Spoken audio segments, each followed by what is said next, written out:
Morning update के आज के इस अंक में आपका स्वागत है। मैं हूं आपके साथ मेघा चंदन। मॉर्निंग अपडेट के इस अंक में हम अपने जम्मू कश्मीर के विभिन्न जिलों के सहयोगियों से फोन लाइन के माध्यम से जानकारी जम्मू कश्मीर की साझा करेंगे। जानकारी साझा करने से पहले नजर डालते हैं इस वक्त की प्रमुख सुर्खियों पर। अपनी पार्टी द्वारा महिलाओं के लिए किया गया सम्मेलन का आयोजन, अल्ताफ बुखारी ने विपक्षी दलों पर साधा निशाना।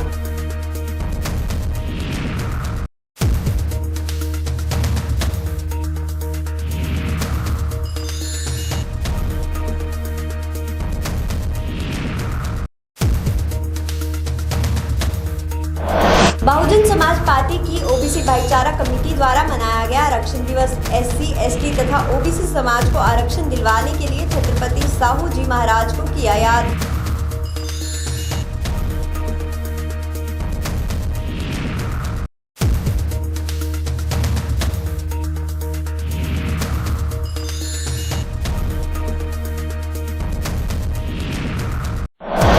फारूक व अन्य के खिलाफ सप्लीमेंट्री चार्जशीट दाखिल, 27 को कोर्ट में पेश होने के आदेश।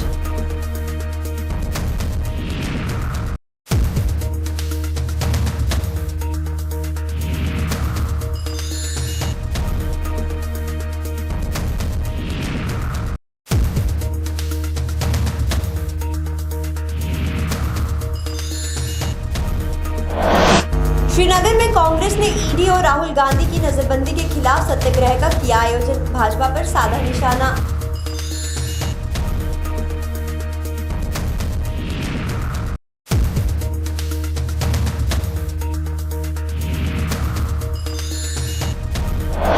बारिश से हुआ जम्मू में मौसम सुहाना, किसानों ने भी ली राहत की सांस।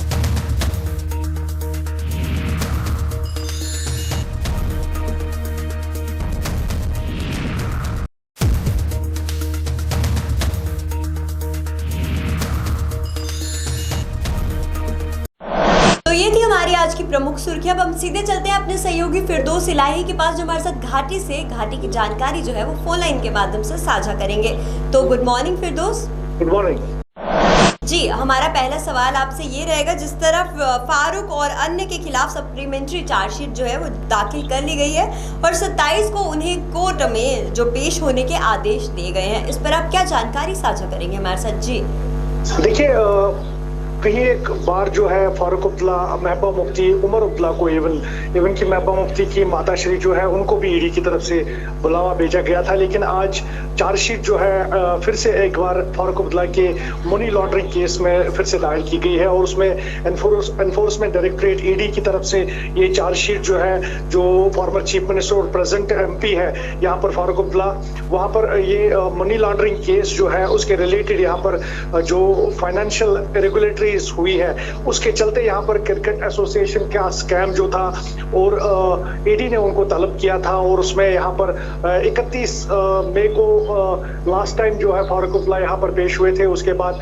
फिर से आज वो चार्जशीट दायर किया गया है और उसमें कहीं एक लीडरों के नाम आ रहे हैं, जिसमें यहाँ पर सबसे पहले जो है फारूक अब्दुल्ला के खिलाफ ये चार्जशीट दायर की गई है। आपको मैं मेगा बता दूं कि यहाँ पर फारूक अब्दुल्ला को इससे पहले भी कई बार जो है तलब किया गया था, जबकि यहाँ पर कई बार जो है एक दिन के लिए अगर हम देखेंगे तो उनको पूरा ईडी में ही गुजारना पड़ा था। फिर शाम के वक्त जब वो वहां से निकले तो उन्होंने मीडिया से बात करते हुए कहा था कि रूटीन मैटर्स है, लेकिन जब तक ये हुकूमत है तब तक बिल्कुल इसी तरह ईडी और जो बाकी एजेंसीज है वो यहाँ पर पॉलिटिकल लीडर्स को सताएंगे। तो यहाँ पर अगर देखेंगे तो कांग्रेस की तरफ से, पीडीपी की तरफ से बिल्कुल सेम बयानात आते हैं कि जब तक ये गवर्नमेंट है तो तब तक ये एजेंसीज है और तब तक ये एजेंसीज बाकी जो पॉलिटिकल लीडर्स जो अपोजिशन में है तो उनको सताया जा रहा है। तो फिलहाल यहाँ पर चार्जशीट अभी दायर की गई है और अब्दुल्ला के खिलाफ जो 2 चार्जशीट्स बनाए गए उसमें क्रिकेट एसोसिएशन और जो मनी लॉन्ड्रिंग का केस है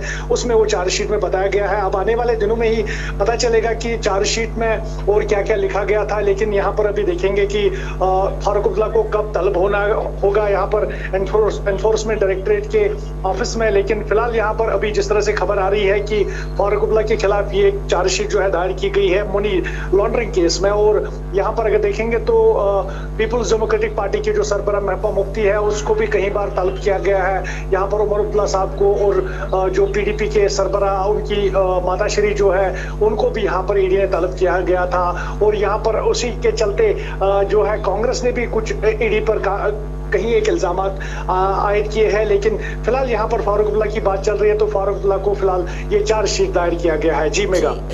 ठीक है फिरदौस, हम बढ़ते हैं अपने अगले सवाल की तरफ। अगला सवाल मेरा आपसे ये रहेगा, जिस तरह श्रीनगर में कांग्रेस ने ईडी और राहुल गांधी की नजरबंदी के खिलाफ सत्याग्रह का आयोजन किया और भाजपा पर निशाना भी साधा उन्होंने इस दौरान, इस पर आप क्या जानकारी साझा करेंगे हमारे साथ? जी देखिए मेगा, फिर से वही बात आ रही है जिस तरह से यहाँ पर एजेंसीज की बात की जा रही है उसमें यहाँ पर जो राजघाट है वहां पर कांग्रेस ने बताया था कि हमें इजाजत दी जाए कि हम वहां पर प्रोटेस्ट एक प्रदर्शन करेंगे जो बीजेपी के खिलाफ होगा और यहाँ पर जितनी भी एजेंसीज है उनके खिलाफ होगी। तो उसी के चलते यहाँ पर हर एक जगह जो कंट्री वाइज यहाँ पर कांग्रेस की तरफ से प्रोग्राम रखे गए थे जिसमें यहाँ पर सत्याग्रह के नाम से ये प्रदर्शन जो है वो किए जाने थे। फिलहाल यहाँ पर सत्याग्रह श्रीनगर में भी हुआ और उसमें कांग्रेस के कई एक सरकर्दा लीडर्स जिसमें एक्स फॉर्मर मिनिस्टर जो एजुकेशन के थे सईद मोहम्मद वो भी वहां पर मौजूद थे, जे मीर थे और बाकी सरकर्दा लीडर्स के अलावा वर्कर्स और काफी ज्यादा लोगों ने भी वहां पर शिरकत की। तो यहाँ पर सत्याग्रह प्रोग्राम के तहत ये सेमिनार जो है, सेमिनार कम सत्याग्रह था, उसमें यहाँ पर बताया गया कि जिस तरह से इलीगल डिटेंशन जो है यहाँ पर राहुल गांधी की गई है उसके खिलाफ हम ये सत्याग्रह कर रहे हैं और जिस तरह से यहाँ पर हमारे लीडर्स को और बाकी अन्य लीडर्स को यहाँ पर ईडी और बाकी एजेंसी सता रही है उसके खिलाफ ये सत्याग्रह था। और उन्होंने बताया कि यहाँ पर ये डेमोक्रेसी में पहली बार हुआ है कि इस तरह के जो एजेंसीज है वो सरकर्दा लीडरों के खिलाफ जो है लगाई जा रही है और उनको सताया जा रहा है। उन्होंने मजीद कहा कि यहाँ पर जिस तरह से जो अभी मुहिम चल रही है, हम तो गांधीयंस हैं, हम कोई भी पीस में रुकावट नहीं डालते हैं, हम गांधीयंस हैं, गांधीयंस पीस पर ही विश्वास करते हैं और वो गोडसियंस है यानी कि गोडसी के लोग हैं। तो उन्होंने बताया कि हम पीस पर विश्वास करते हैं और हम चाहते हैं कि पीसफुली हम हर एक जो है यहाँ पर प्रोटेस्ट करें। लेकिन फिलहाल अगर देखेंगे तो राहुल गांधी को भी यहाँ पर डिटेंशन किया गया था, उसके खिलाफ ये सत्याग्रह था और उन्होंने मजीद कुछ जो मालूमात हमें फराहम की। तो उन्होंने बताया कि यहाँ पर एक सवाल के जवाब में उन्होंने कहा कि ये जो जेएंडके के लिए प्रेसिडेंट अभी चुनना है क्योंकि उनकी सहमति नहीं बनती है, कहीं एक दिनों से ये पोस्ट खाली पड़ा है। तो उन्होंने कहा कि बिल्कुल यहाँ पर पार्टी लीडर्स काफी ज्यादा अभी डिस्टर्बिंग है क्योंकि ईडी की तरफ से जिस तरह से बुलावा आजकल आ रहा है तो उसके साथ में यहाँ पर या जम्मू कश्मीर को वो प्रेसिडेंट भी मिल जाएगा लेकिन कुछ देर के बाद ही। लेकिन अभी हमें बिल्कुल इसके साथ में लड़ना है जो हमारे खिलाफ जो कार्रवाई की जा रही है। लेकिन यहाँ पर उन्होंने ये भी बताया कि जिस तरह से ईडी और बाकी एजेंसीज यहाँ पर गवर्नमेंट के लिए काम करती है तो ये ऐसा नहीं होना चाहिए। डेमोक्रेसी में बिल्कुल same to same rules apply होने चाहिए और यहाँ पर खाली जो अपोजिशन लीडर्स है उनको ही बुलावा भेजा जाता है इन एजेंसीज की तरफ से। तो यहाँ पर काफी ज्यादा तनकीद का निशाना जे मीर ने जो बीजेपी है और उनके अलाइज जो है उनको बनाया और उन्होंने कहा कि यहाँ पर अब पीसफुली डेमोन्स्ट्रेट करने का भी यहाँ पर हक नहीं दिया जाता है। तो यहाँ पर उनको चाहिए कि सीधी तौर से बताए कि ये महाराजा जिस तरह से यहाँ पर किंग रूल होता है तो वही यहाँ पर अप्लाई करना चाहिए।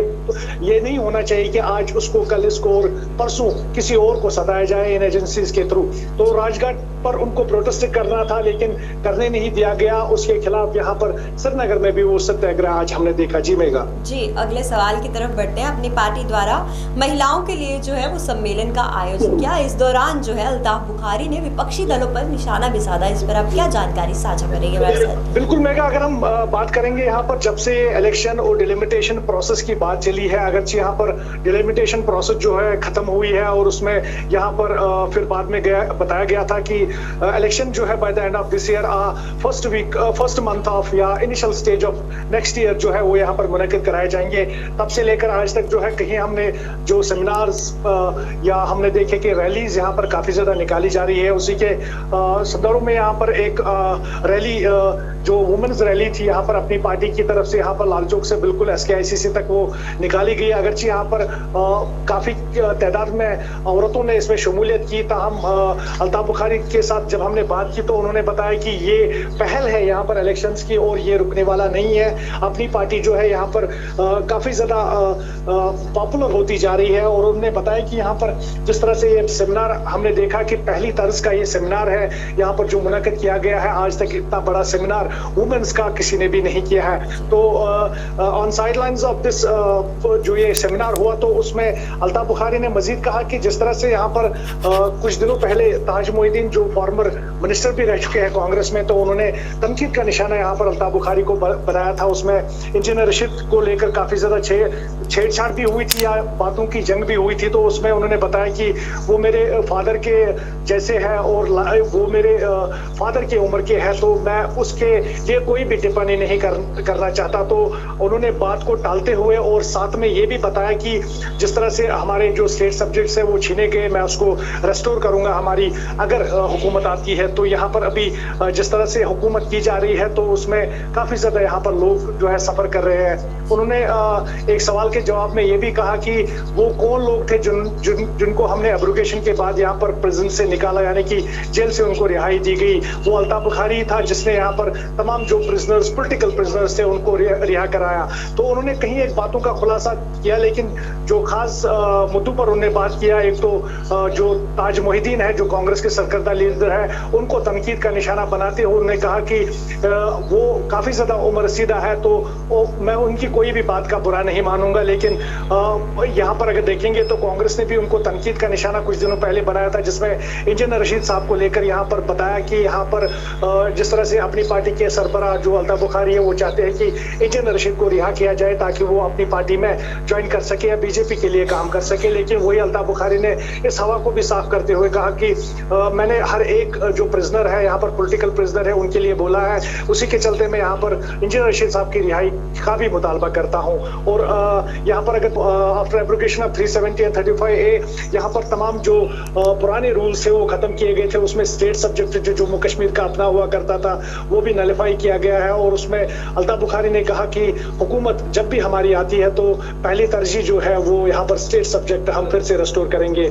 और उन्होंने यहाँ पर काफी बधाइयाँ दी जो वुमेन्स यहाँ पर आए थे, और उन्होंने यहाँ पर काफी ज्यादा बढ़ चढ़ के जो आवामी पार्टी जो अपनी पार्टी में अभी शमूलियत कर रहे हैं उसमें काफी ज्यादा ऐसे वुमेन्स थे जिन्होंने आज अपनी पार्टी का भी हाथ थामा। और यहाँ पर उन्होंने बताया कि इस तरह की जो सेमिनार्स है वो आइंदा दिनों में भी मुनक़िद कराए जाएंगे और हमें उम्मीद है कि अपनी पार्टी जो है वो सबकत यहाँ पर इलेक्शंस में लेगी। जी मेगा। तो शुक्रिया फिरदौस इलाही हमारे साथ फोन लाइन के माध्यम से घाटी की जानकारी साझा करने के लिए। तो ये थे हमारे सहयोगी फिरदौस इलाही जिन्होंने फोन लाइन के माध्यम से हमारे साथ घाटी की जानकारी जो है वो साझा की। तो अब हम सीधे चलते हैं अपने सहयोगी उपमा शर्मा के पास जो हमारे साथ जम्मू की जानकारी फोन लाइन के माध्यम से साझा करेंगी। तो ये थे हमारे सहयोगी फिरदौस इलाही जिन्होंने हमारे साथ घाटी की जानकारी जो है वो फोन लाइन के माध्यम से साझा की। अब हम सीधे चलते हैं अपनी सहयोगी उपमा शर्मा के पास जो हमारे साथ जम्मू की जानकारी जो है वो फोन लाइन के माध्यम से साझा करेंगी। तो जुड़ चुकी है हमारे साथ उपमा। गुड मॉर्निंग उपमा। गुड मॉर्निंग जी, मेरा पहला सवाल आपसे ये रहेगा, जिस तरह बहुजन समाज पार्टी की ओबीसी भाईचारा कमेटी द्वारा जो है आरक्षण दिवस मनाया गया, उस दौरान जो है उन्होंने छत्रपति साहू जी महाराज पर जो है वो प्रकाश डाला।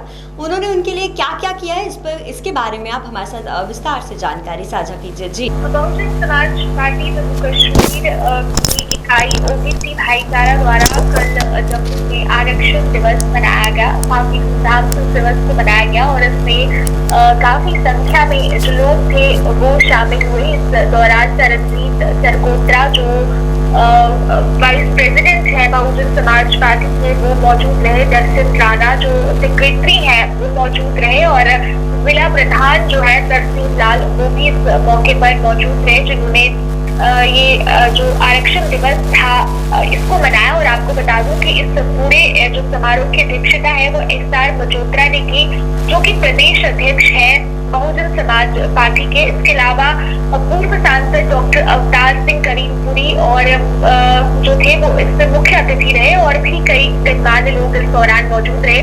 सबसे पहले कार्यक्रम की शुरुआत छत्रपति साहू महाराज जी जो कोल्हापुर के रहने वाले हैं उनको श्रद्धांजलि अर्पित करके की गई और उनके सम्मान में ये जो आरक्षण दिवस था ये मनाया गया था। और इस मौके पर ये कहा गया कि जो ये महाराज जी हैं इन्होंने हमेशा बाबा साहिब की मदद की, चाहे वो वित्तीय सहायता हो या फिर उनकी पढ़ाई की सहायता हो, हर संदर्भ में उन्होंने इनकी सहायता की। और आखिर में जब बाबा साहिब ने आरक्षण को लेकर लड़ाई लड़ी और जम्मू का ये माफ कीजिएगा भारत का संविधान बनाया, तो उसमें भी जो ये महाराज जी हैं इनका बहुत बड़ा योगदान रहा, क्योंकि वो हमेशा कंधे से कंधा मिलाकर बाबा साहब अम्बेडकर के साथ चलते थे और इसलिए इनका बहुत बड़ा योगदान है। इस मौके पर मौजूद डॉक्टर करीमपुरी ने कहा कि जो भाजपा सरकार है इस समय वो आरक्षण जो है वो लोगों को नहीं दे रही है। जिस तरह से अभी जम्मू कश्मीर में आरक्षण जो है उसे लागू नहीं किया गया है और काफी देर से जो ओबीसी समुदाय के लोग हैं वो इस संदर्भ में लड़ाई लड़ रहे हैं कि 27% आरक्षण जो है वो जम्मू कश्मीर के लोगों को दिया जाए और यहाँ पर मंडल कमीशन रिपोर्ट जो है वो लागू की जाए, लेकिन अभी इस संदर्भ में कोई काम नहीं हुआ। जबकि बाकी जो राज्य है वहाँ पर ये 27% आरक्षण जो है ये लागू किया हुआ है। लेकिन मैं कहा कि अब जो है उपराज्यपाल जो यहाँ के हैं जम्मू कश्मीर के मनोज सिन्हा, उन्होंने ये कहा है कि जल्द ही जो है ये आरक्षण की घोषणा की जाएगी और जल्द ही यहाँ के लोगों को भी आरक्षण मिलेगा, जिसके लिए वो उनके शुक्रगुजार हैं और उम्मीद करते हैं कि जल्द ही यहाँ पर भी आरक्षण जो है 27% आरक्षण जो है वो ओबीसी को दिया जाए, जिससे ओबीसी वर्ग के जो लोग हैं वो भी आगे बढ़ पाए और जीवन में कुछ अच्छा कर पाए, क्योंकि आरक्षण जो है वो उनके लिए बहुत ज्यादा जरूरी है। तो इस मौके पर उन्होंने महाराज जी जो थे उन छत्रपति साहू जी महाराज जी जो थे उनकी जीवनी पर प्रकाश डाला, उनके योगदान को याद किया और कहा कि आज अगर भारत के पास संविधान है, ये संविधान बाबा साहब अम्बेडकर की देन है। बाबा साहब अम्बेडकर के साथ जो महाराज जी थे वो हमेशा रहे थे और इसलिए कहीं न कहीं इसमें जो है महाराज जी का भी पूरा योगदान है।